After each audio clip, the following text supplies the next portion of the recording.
Sobrang taas nito lugar na to. Nakakatakot dito sa Pulanggi. Yan, tingnan nyo guys ha, sobrang uphill. Hawakan mo lang. Naglakad na lang siya kasi di namin kaya, di ko kaya.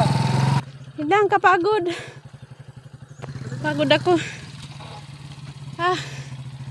Ayan o.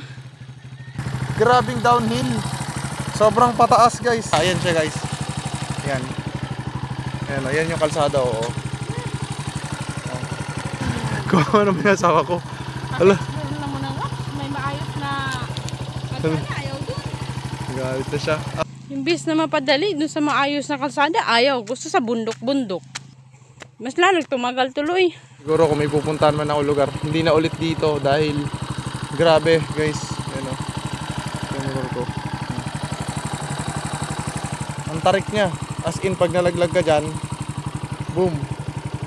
Diretso ka na dun.